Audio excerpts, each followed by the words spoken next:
Augusta's got an amazing amphitheatre and an acoustic sound. You can hear cheers and you know exactly what holes they're from. I stand on the tee and I heard this horrible sound that I hate, which is a cheer and groan. I knew that from what the sound was, that Seve did it in the water, because I knew at that point that I'd moved myself right back in the middle of the golf tournament. Hey, this is possible. Well, 17, I always tried to get my tee shot up as far as I could, and it's actually probably the narrowest tee shot on the golf course, that is 7. And I think that you want to really get the ball to play there. I think a driver's okay, and I think the further you hit it, probably the better it is. And then I tried not to be stupid with it, because if you put the ball in that front bunker, it's a really tough bunker shot. You put the ball over, it's a tough shot. You hit the ball right, it spins off the green and runs 20 yards off the green to the right. Over the green left, and pins back left is not terrible. It's not a hard chip. But you're always better off thinking center of the green towards the hole.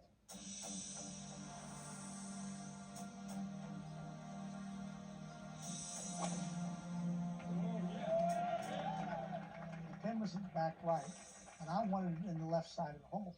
And I hit a little further left than I wanted to. It was all right, because it was up, which was still fairway up the left side, but it opened up the green to get the best angle of the shot. I think I had 115 yards in. I hit a pitching wedge. I knew with 115 yards I couldn't hit a pitching wedge far enough to go over the green, so I could hit it hard.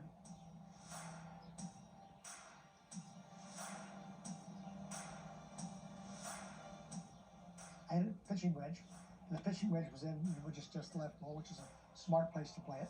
And I had about 12 feet, 13 feet, something like that.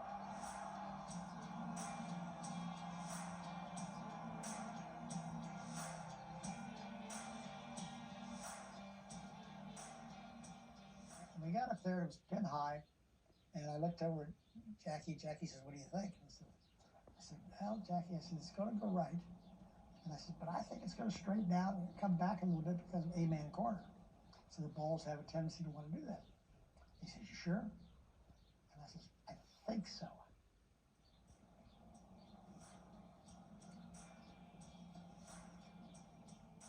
And so I played it out about that far out left of the hole. Ball went out left, turned down, then I just saw the ball just sort of gradually straighten up and turn back just to touch.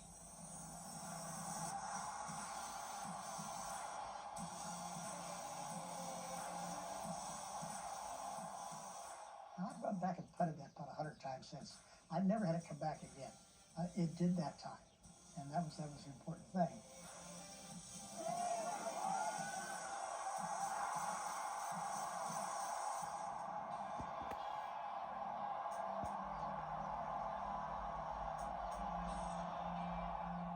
What an exciting putt to make. I played with Jack in '86 when he won, and to see him plot his way around was a wonderful experience for me, because he never changed his pace or his breathing or his walking or taking clubs out of the bag. It was like he was playing in a practice round. He knew where he had to be. It's methodical, and I think that was the thing that really stuck in my mind, is he stayed in the moment very, very good, and I think that helped me a lot. And my way of playing the Masters in the last 9 holes was just plotting your way around. You don't need to take on too much. You can be a little bit of defensive, and you can attack at the right times if you feel good about it, and enjoy the moment, because you might never get another chance.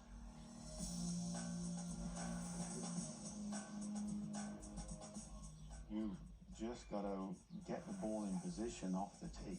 You don't need to be a hero and hit the biggest drive or take too much on. I think you have to sort of keep a clear mind of where the pin is before you even start the hole.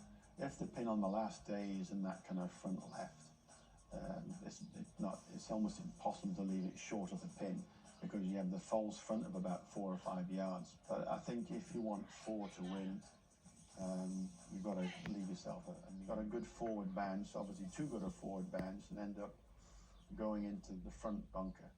And I knew from the pace, the way the ball went in, that I would most likely be up against the face. Only until I get up there, I realised there was an opportunity that the ball had rolled about a foot and a half up the bank of the bunker, which had a perfect lie. I mean, you couldn't wish to have a better lie. If it would have been soft sand, ball sitting maybe half plugged or whatever, and just the weight of the ball, I'd have had no chance. It would have been a wedge out to the right-hand side and try and make 4 from there.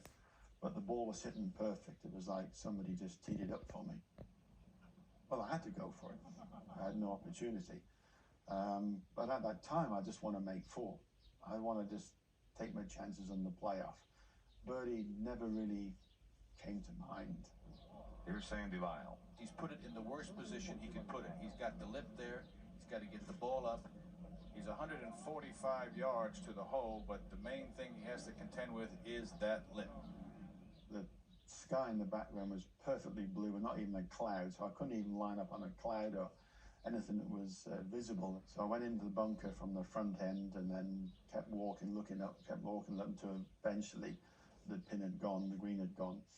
And I had to sort of pick a spot in the airspace, as we call it. And I got on with it. You know, it went into sort of autopilot. I knew exactly what to do. Ball position, the swing felt pretty good. Just clip it with the 7-iron. Kept my balance, no sand was taken. And the ball was right up through the airspace that I visualized. So everything looking good. Waiting for some sort of reaction of the crowds. They all cheered, but it wasn't enormous cheer. And I thought, damn it, that thing is just maybe half a club too much. Watch this. Not over yet. Watch this. Here it goes. Then the crowd got more and more excited, so I realized then that the ball had rolled back down the hill. There it goes. What a brilliant shot. I'm exhausted by then. I mean, mentally, I've got nothing left in the gas tank. Whatever's keeping me going, it's just sheer adrenaline. I've now clawed my way up the last roller coaster, and this is the final putt to go in.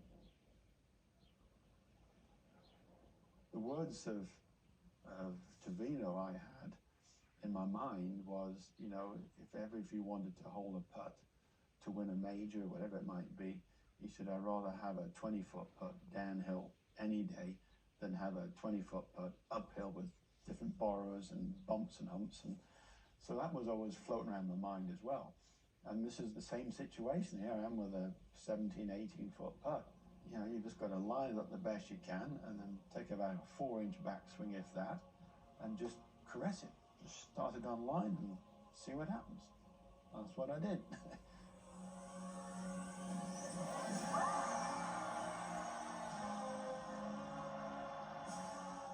I had this little sort of jiggle. I was happy, very, very happy.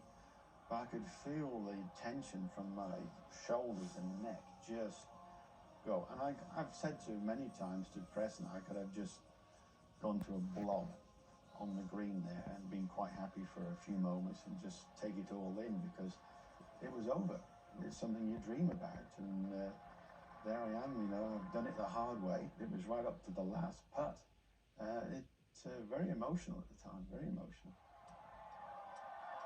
You just have to grab hold of your emotions, keep breathing as best you can, stay as calm as you can. On a Sunday afternoon, when you have a chance of winning a green jacket, it's even tougher because everything seems to kind of get smaller. It really comes down to believing in your ability, believing in what you can do. I think that it's just a matter of learning from your experiences and you know, just enjoying them too, which is important. When you're somewhere on that leaderboard, a few shots back, and you feel like you have a chance.